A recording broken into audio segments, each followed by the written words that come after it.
No lo sabes ahora, pero te estoy viendo. Estoy viendo las cosas que haces. Estoy viendo cómo tratas a las personas.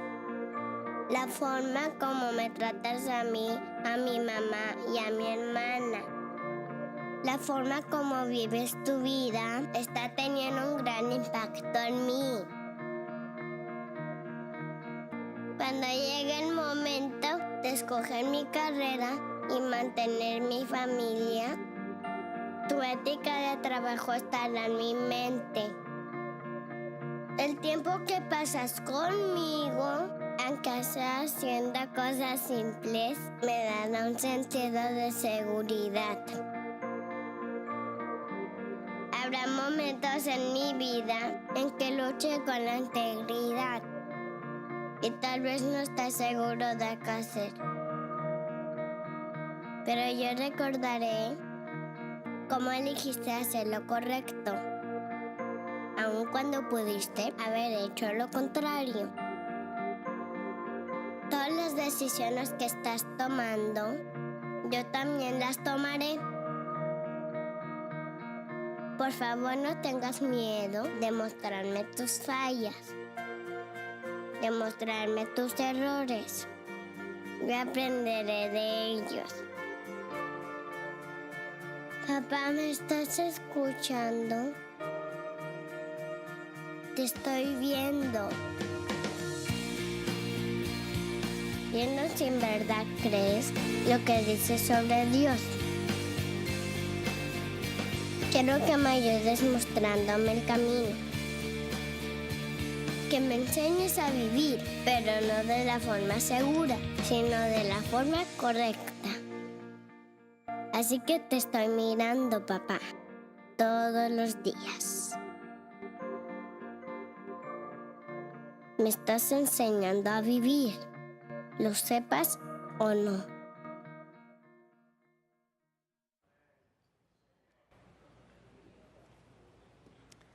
Buenos días, examen español.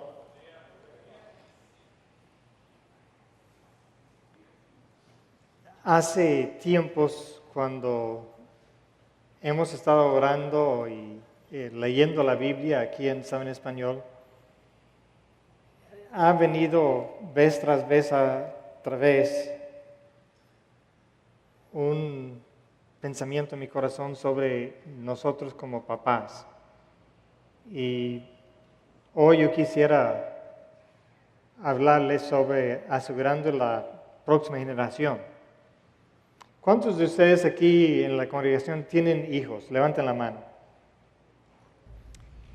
Ok, ¿y cuántos de ustedes que no tienen hijos quieren tener hijos? Levanten la mano. Uy. Ok. Bueno, yo sé, Liz, por lo menos así yo sé que muchos de ustedes van a escuchar con bastante interés el sermón de esta mañana. Nosotros muchas veces pensamos en las personas de la Biblia y no entendemos por qué Dios los escogió o los usó. Y yo no sé si ustedes alguna vez han pensado por qué Dios escogió a Abraham y lo utilizó como lo utilizó. Bueno, yo sé que parte del plan de Dios era que Él quería bendecir a todas las naciones a través de Moisés y a través de su simiente, que era Jesucristo, el Mesías prometido. Pero al ver muchas veces a Abraham, se nos pasa por alto uno de los pasajes muy interesantes de lo que Dios habla acerca de Abraham. Hablando acerca de Abraham, Dios dijo lo siguiente en Génesis 18, 19. Yo lo he elegido para que instruya a sus hijos y a su familia, a fin de que se mantengan en el camino del Señor y pongan en práctica lo que es justo y recto. Así el Señor cumplirá lo que le ha prometido. Es decir, el propósito de Dios de escoger a Abraham en parte tenía que ver que él quería que él instruyera a sus hijos y a su familia en su fe en Dios. Y para alguien que no tenía una Biblia, porque él no tenía nada escrito, no tenía nada como nosotros tenemos, a mí me parece que Abraham hizo un buen trabajo. A pesar de no tener antecedentes, él supo guiar a su familia. A pesar de no tener Biblia, se conoce hoy en día y para siempre, por siempre, el nombre de Dios es el Dios de Abraham, de Isaac y de Jacob, Padre, Hijo y Nieto. Y podríamos hablar hasta el bisnieto, porque José, que era el bisnieto de Abraham, uno de los 12 hijos, ¿se acuerdan que sus 11 hermanos lo vendieron como esclavo a Egipto? José tenía una relación muy cercana a Dios y una confianza enorme en la providencia de Dios. Entonces a mí me parece que Abraham hizo un buen trabajo de lo que Dios quiso de él.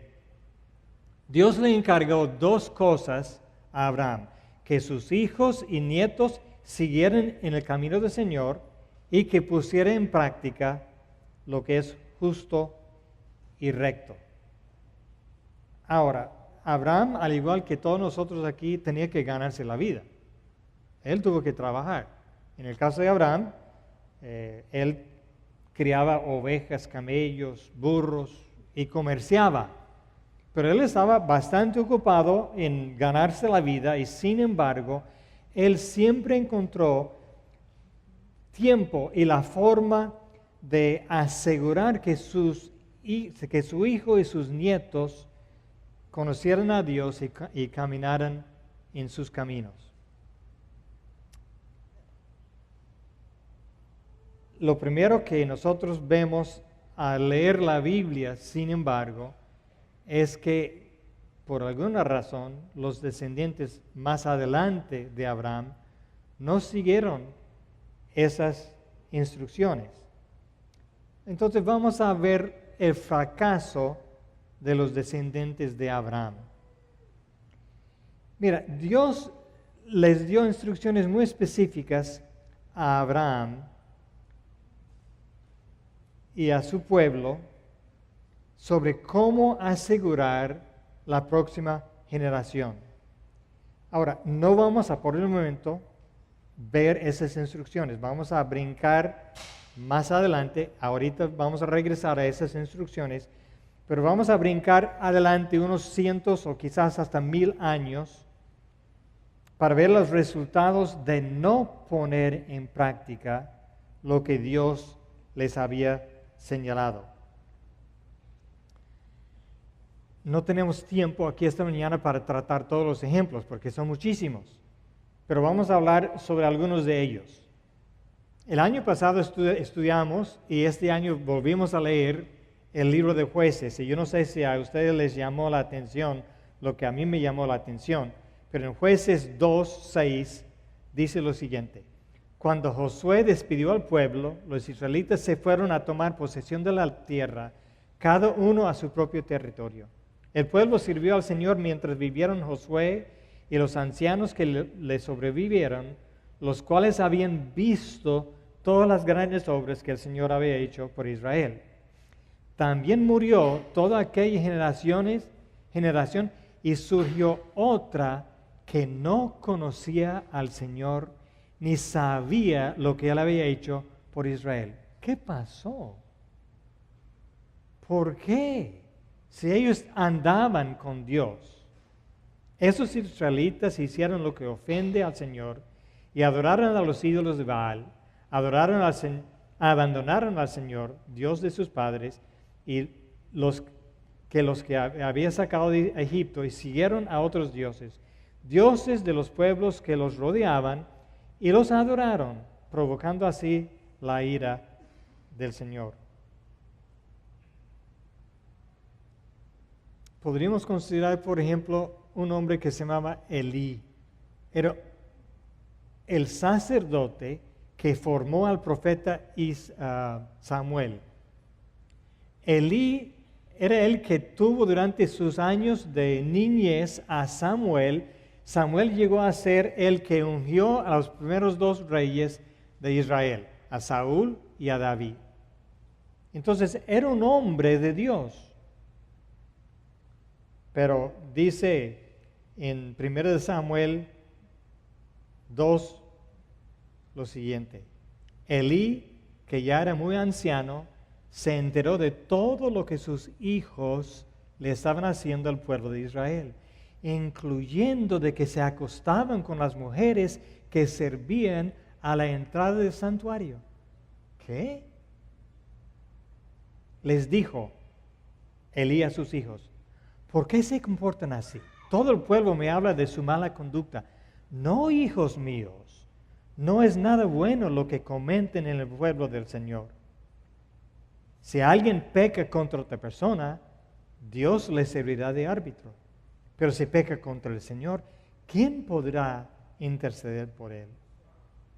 No obstante, ellos no le hicieron caso a la advertencia de su padre. Los dos hijos de Elí rompían flagrantemente los mandamientos de Dios. Dios tenía prohibido que nadie comiera la grasa, especialmente la grasa de las ofrendas. La grasa se debe dedicar al Señor, se debe quemar en ofrenda al Señor. Pero esos dos hijos insistían en tomar la grasa y comérsela, contra la ley de Dios completamente. También eran muy orgullosos y preponentes en su trato con el pueblo. Yo pienso, pero ¿qué pasó, Elí? ¿Qué pasó con tus hijos? O podríamos hablar de el rey Asa. Era uno de los buenos reyes de Judá. Su hijo Josafat también obedeció bastante bien al Señor.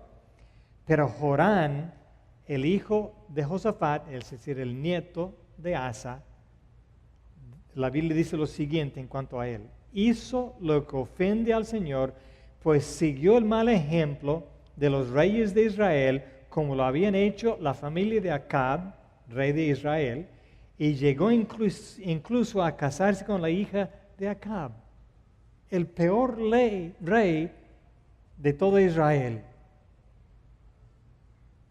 ¿Qué pasó, Asa y Josafat, con sus hijos? Podríamos hablar de Josías. Josías era quizás el mejor rey después de David. Fue él quien durante un periodo de 31 años trajo un avivamiento increíble a la nación de Judá. Es bello leer esa historia. Pero segundo de Reyes 23 dice de dos de sus hijos, Joacás y Joacim, que reinaron después de él, que ellos hicieron lo que ofende al Señor, tal como habían hecho sus antepasados. ¿Qué pasó en esa ocasión? Todo parece indicar que había una falla sistemática en el liderazgo del pueblo de Dios en asegurar que la próxima generación tuviera una relación viva con el Dios de Israel. Lo que casi se pasaba de padre a hijo era una religión hueca, sin contenido, sin poder. Les era tan fácil caer en la idolatría porque su fe no tenía contenido, solo formas y ritos que deben cumplir, pero no tenía contenido. Entonces ahora sí vamos a regresar y ver cuáles fueron las instrucciones específicas que Dios dio a su pueblo que ellos no practicaban. Vamos al pasaje más importante de toda la fe judía, Deuteronomio 6. Ese pasaje tiene lo que ellos llaman el Shema, la declaración de fe del pueblo de Dios. Empezando con el versículo 1 dice: estos son los mandamientos, preceptos y normas que el Señor tu Dios mandó que yo te enseñara para que los pongas en práctica en la tierra de la que vas a tomar posesión.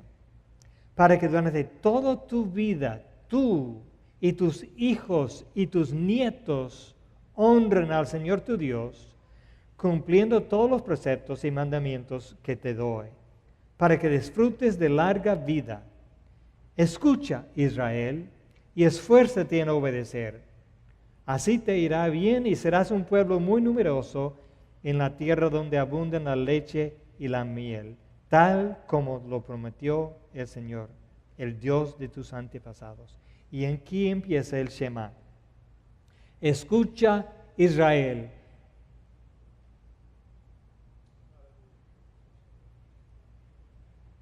El Señor nuestro Dios es el único Señor. Otras traducciones dicen es uno. Esa es la declaración de fe de los judíos. Ama al Señor tu Dios con todo tu corazón y con toda tu alma y con todas tus fuerzas. Grábate en el corazón estas palabras que hoy te mando. Incúlcaselas continuamente a tus hijos. Háblales de ellas cuando estés en tu casa y cuando vayas por el camino, cuando te acuestas y cuando te levantes. Átalas a tus manos como un signo, llévalas en tu frente como una marca, escríbalas en los postes de tu casa y en los portones de tus ciudades. Vamos a analizar algunas de las frases que encontramos en ese pasaje. La primera frase es, para que los pongas en práctica. La fe en Dios nunca ha sido saber los mandamientos, sino poner los mandamientos en práctica. Esa es la diferencia entre la religión y la fe. Muchas personas pueden saber los mandamientos de Dios, pero solo los que las pongan en práctica son los que tienen una relación con Dios. El versículo 2, para que durante toda tu vida, tú y tus hijos y tus nietos. Y aquí está el secreto para asegurar la próxima generación, que a propósito formemos nuestros hijos en la fe de Jehová. Sigamos. Cumpliendo todos los preceptos y mandamientos que te doy, y para que disfrutas de larga vida, escucha, Israel, y esfuérzate en obedecer. Esto es lo que es importante. La vida tal como Dios lo diseñó, tenía que vivirse según los preceptos que Él nos reveló en sus mandamientos y en sus enseñanzas. Porque Él sabe cómo nosotros como humanos funcionamos mejor. Después de todo, Él nos creó. Y por eso Él nos da esas instrucciones no para limitarnos, sino para que nosotros funcionemos bien. Y debemos esforzarnos en obedecer. En el versículo 6 dice, grábate en el corazón estas palabras que hoy te mando. Hermanos, esos preceptos que encontramos en la Biblia deben llegar a integrarse primero en nuestras vidas, en tu vida, integrarlos ahí, clavarlos hondo en tu corazón. En otras palabras, tienes que tener una relación personal con Dios tú primero. Algo que sea digno de pasar a la próxima generación. En el versículo 7 dice, incúlcaselas, hablando de las palabras de Dios, incúlcaselas continuamente a tus hijos. Esa palabra inculcar aquí es una palabra que quiere decir darle filo. Ahora, yo no sé si ustedes en su casa tienen una piedra de afilar cuchillos o algo así. Si uno tiene cuchillos y no tiene forma de afilarlos, pronto no va a servir los cuchillos. Pues nosotros debemos estar afilando a nuestros hijos con la palabra de Dios. Debemos usar la palabra para hacer cambios, lograr cambios en la vida de nuestros hijos. Yo les preguntaría, ¿toman a sus hijos tal como tomas el cuchillo y los pasas por la palabra de Dios, así. Esa es la idea que tiene aquí ese pasaje. Ponle filo, usando la palabra de Dios, ponle filo a tus hijos. Yo sé que la pregunta que ustedes tienen es, ok, está bien, pero ¿cómo se hace esto? Bueno, hay un dicho que dice, el carácter, o podríamos decir la fe, no tanto se enseña, sino que se contagia. ¿Se dieron cuenta del video que mostramos? Papá, te estoy mirando, te estoy viendo. Tus hijos mayormente van a reproducir lo que tú eres en tu carácter. Eso es triste, pero es una realidad.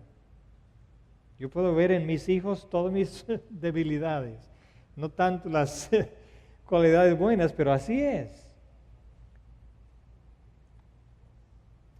Mike Hilson, en una conferencia llamada Límites, el legado que dejas, dice lo siguiente: es incorrecto y casi inmoral tratar de imponer sobre tus hijos lo que tú no tienes de dominio propio para vivir tú mismo.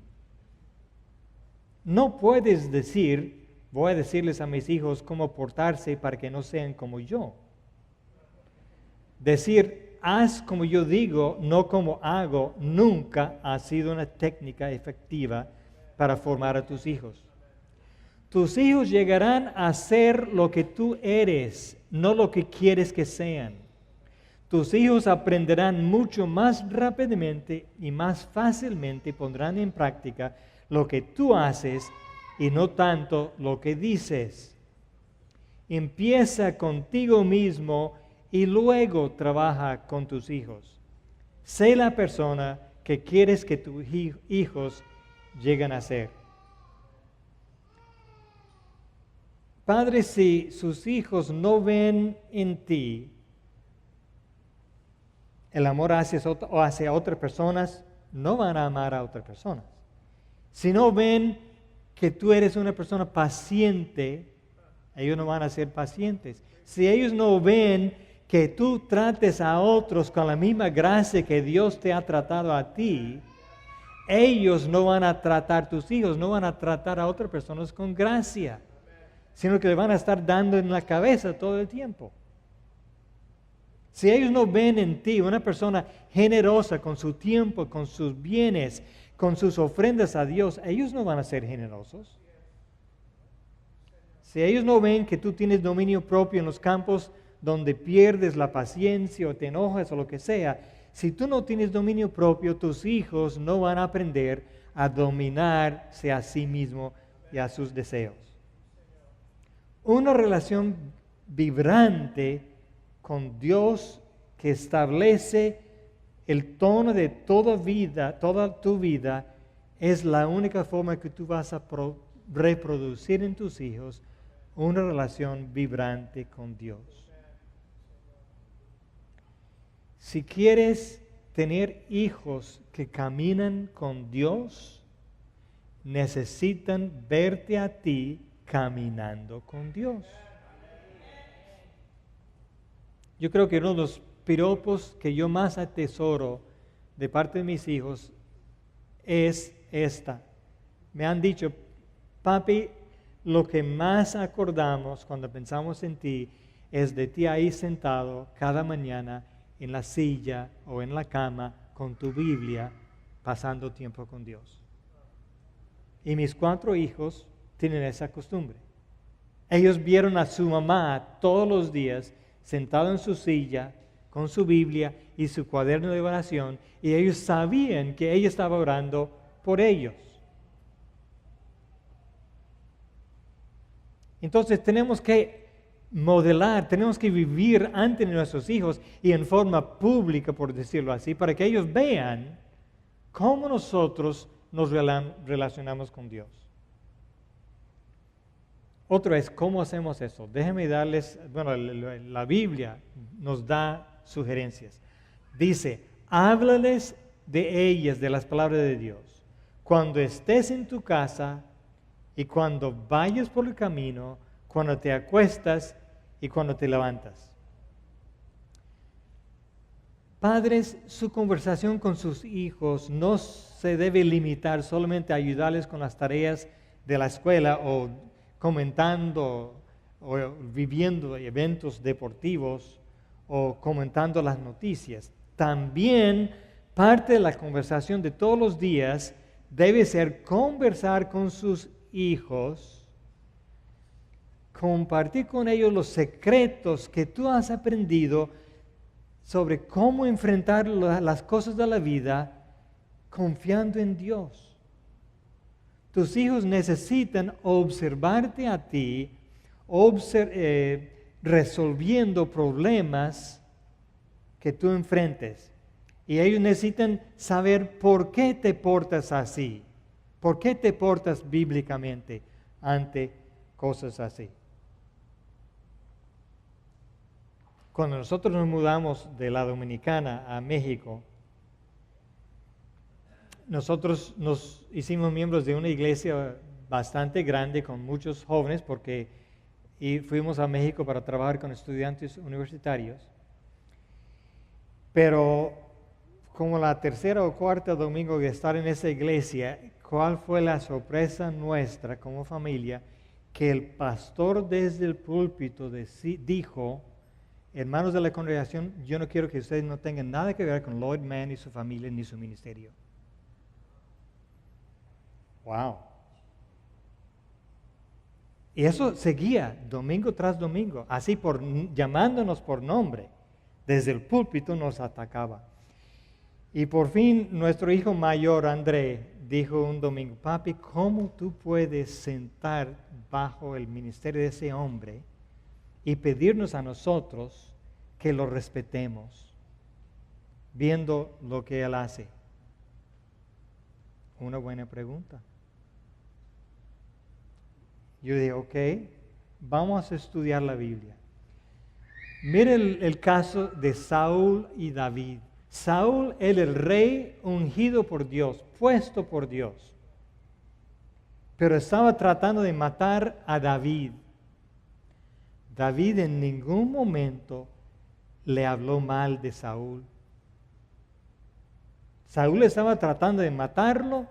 David tuvo oportunidades múltiples de matarlo a él y ni siquiera él tocaba el borde de su manto, porque él respetaba el hombre puesto por Dios, aunque estaba pecando. Y yo le dije a mis hijos: por esto yo reconozco que está mal lo que él está haciendo, pero él es el pastor de la iglesia que Dios ha puesto y vamos a respetarlo. Nosotros pasamos 6 años en esa iglesia y no nos fuimos hasta que nos fuimos con la bendición del pastor. En una locura, algún día él dijo: ¿quiénes quieren empezar una nueva iglesia? Y yo digo: yo. Y nos mandó. Pero son cosas así, que los hijos vean cómo tú reaccionas a dificultades en la vida. Si hay hermanos mexicanos aquí, ustedes me van a disculpar por lo que voy a decir, pero cuando nosotros fuimos a México, descubrimos que parte de la cultura es el cohecho. Casi no se logra ninguna cosa en México sin pagar lo que ellos llaman la mordida. Nosotros le habíamos pedido a Dios el privilegio de vivir en México sin tener que recurrir a eso, y nuestros hijos sabían eso. Y Dios nos dio una promesa que podríamos hacerlo. Durante 21 años nosotros vivimos en la Ciudad de México sin una sola vez pagar mordida. Yo pagué multas. Una vez pagué una multa de $700 cuando pudo haber pagado $20 y ahí se queda. Pero yo quise que mis hijos aprendieran a confiar en la habilidad de Dios de resolver los problemas bíblicamente.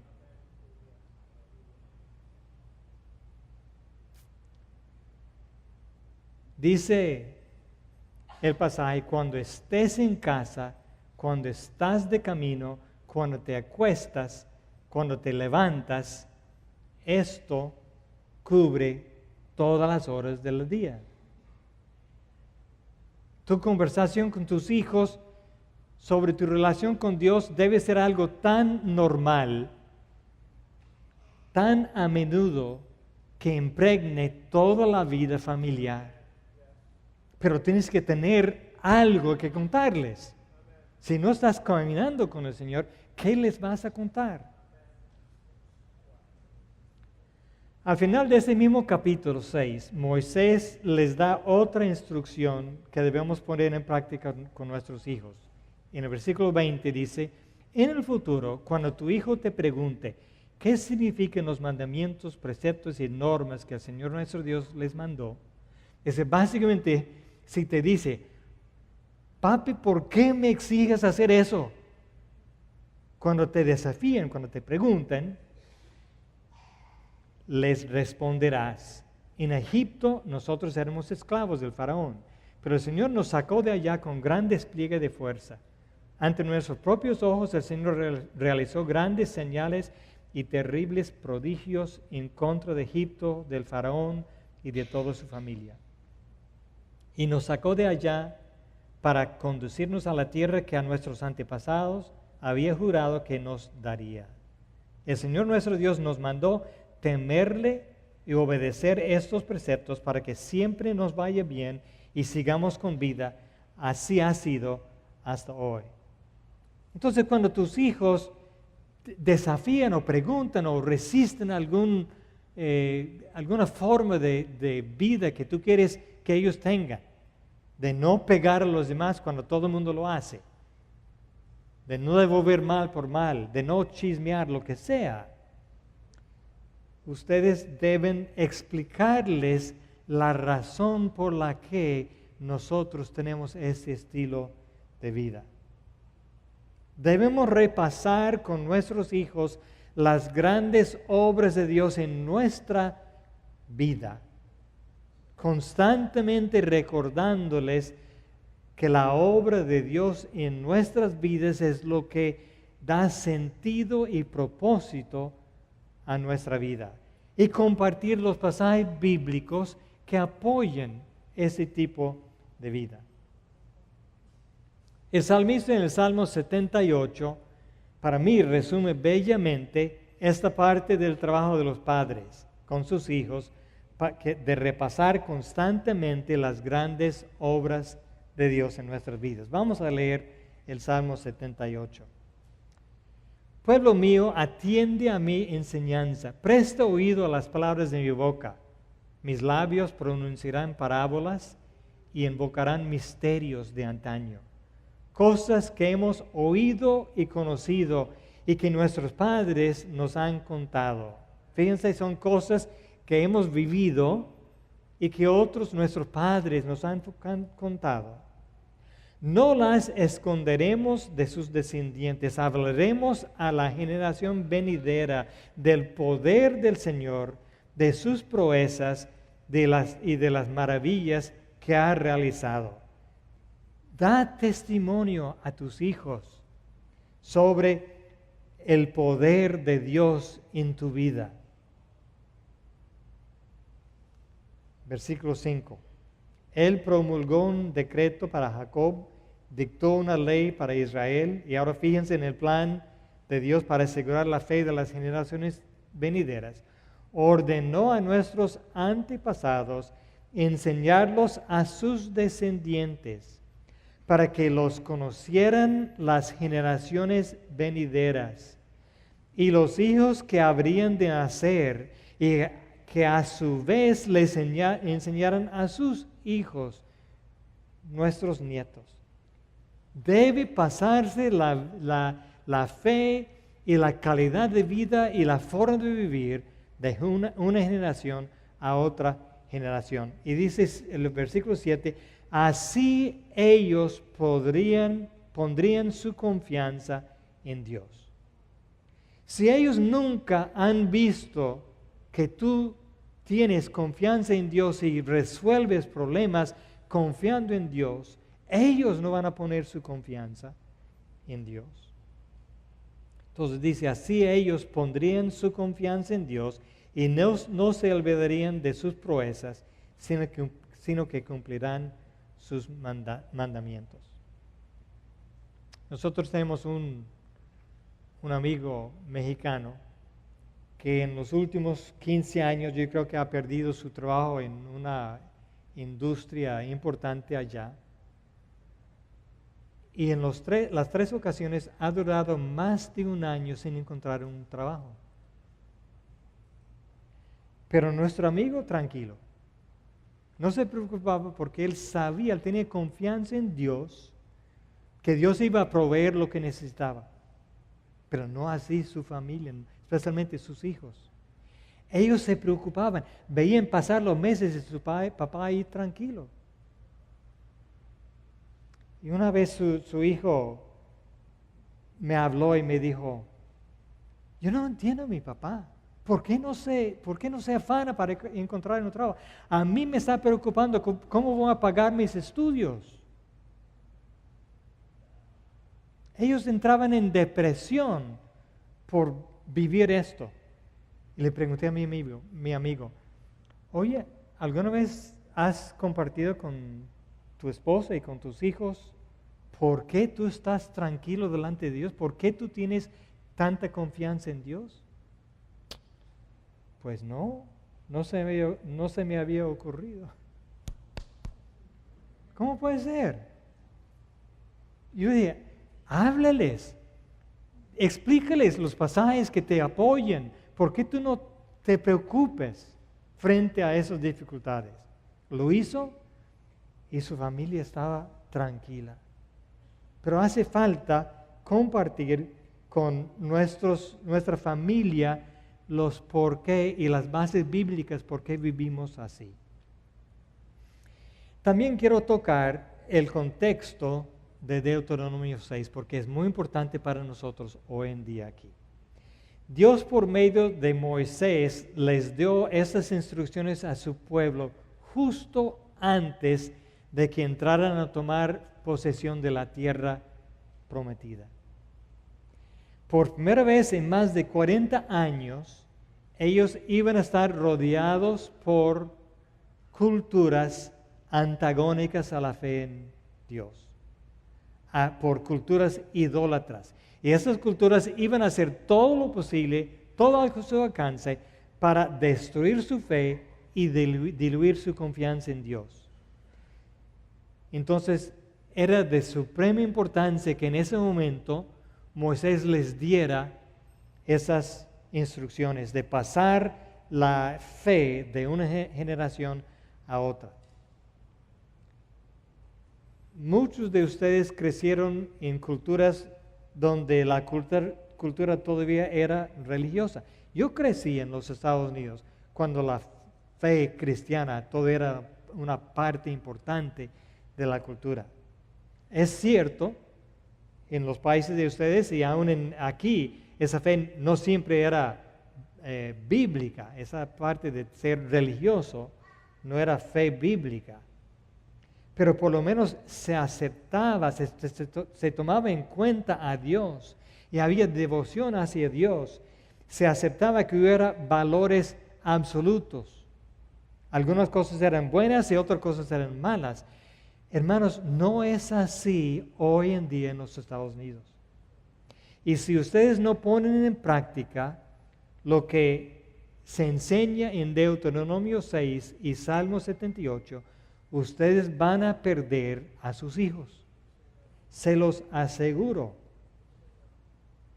Hay que enseñar a sus hijos a vivir una contracultura y saber mantener su fe en un ambiente hostil, porque las cosas no van a mejorar.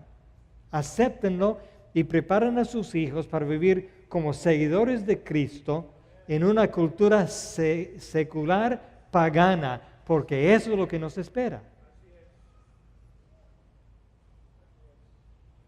Para terminar, yo quisiera hablar de otra verdad, otro hecho. Mira, el plan de Dios nunca ha sido que la iglesia les dé la formación espiritual a tus hijos. Ese es trabajo de los padres, no de la iglesia. Se ve eso en el propósito que Dios tuvo para Abraham, que Él formara a sus hijos en la fe. Se ve en Deuteronomio 6, se repite en Deuteronomio 30, se repite en Salmo 78, se repite en los profetas, se repite en lo que dijo Pablo a los padres en Efesios 6:4. Y ustedes, padres, no hagan enojar a sus hijos, sino críenlos según la disciplina e instrucción del Señor. Los de ustedes que levantaron la mano diciendo que son padres, déjenme decirles algo. Si eres padre o madre, eres padre o madre de por vida.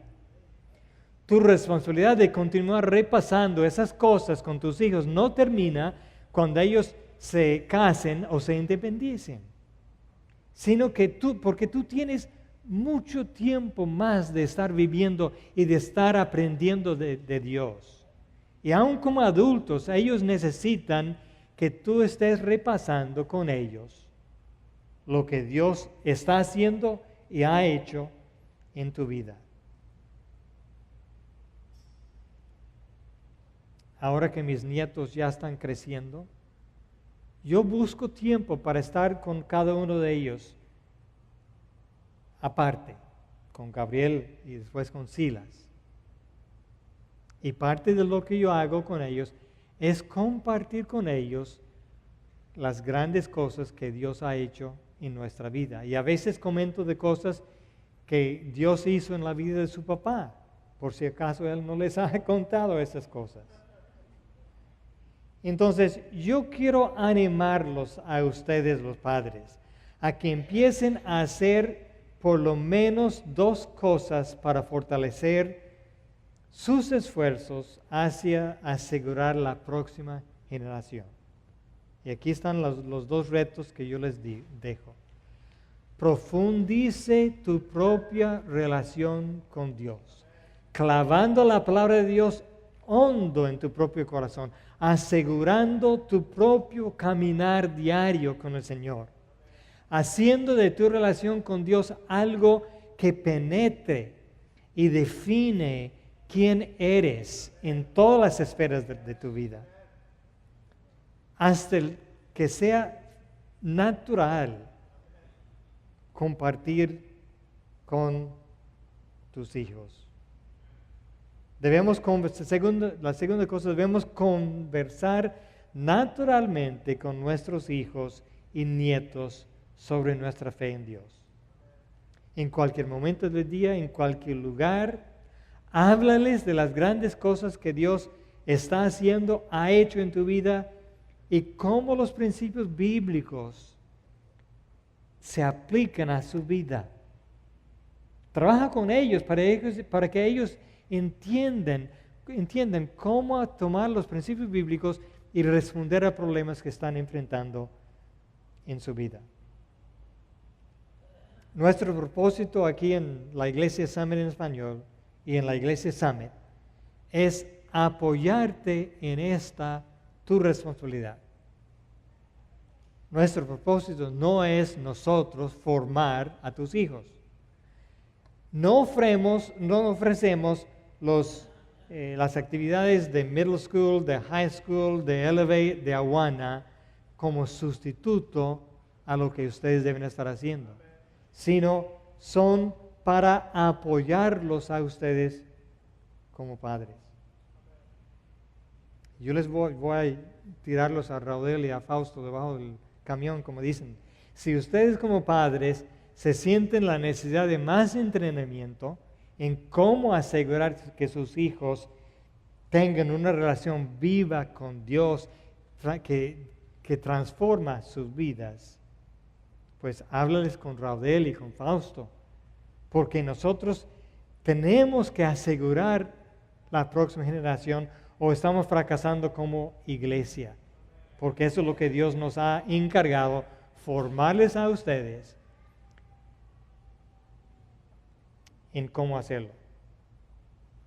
Y hago, para terminar aquí, un comercial para el retiro de matrimonios. Parte de esta preparación vendrá en el retiro de matrimonios. De nuestra parte, Wilma y yo vamos a estar hablando sobre cómo orar por tus hijos y la disciplina en el hogar. Así que los que todavía no se han apuntado, pues ahí está atrás en el centro de conexiones esta oportunidad. Vamos a orar. Padre, nosotros te damos muchísimas gracias porque tú nos has rescatado de una vana forma de vivir, como dice Pedro. Pero yo te pido, Padre, que tú nos ayudes como congregación, como padres de esta iglesia, a compartir más a menudo y más a fondo con nuestros hijos por qué nosotros vivimos así. Y te pido, Padre, que tú obres entre nuestra congregación para que más y más y más personas verdaderamente tengan ese tipo de relación personal, cercano, íntima contigo. Para que lo que nosotros pasemos a la próxima generación no sea solamente formas y ritos, sino que sea una relación viva que cambie para siempre la forma en que nuestros hijos viven. Te pedimos, Padre, esto, te rogamos esto, porque nosotros necesitamos vivir y nuestros hijos tendrán que vivir en una cultura que no es agradable hacia, que no apoya, que no respeta a la fe en ti. En el nombre de Cristo Jesús te lo pedimos. Amén.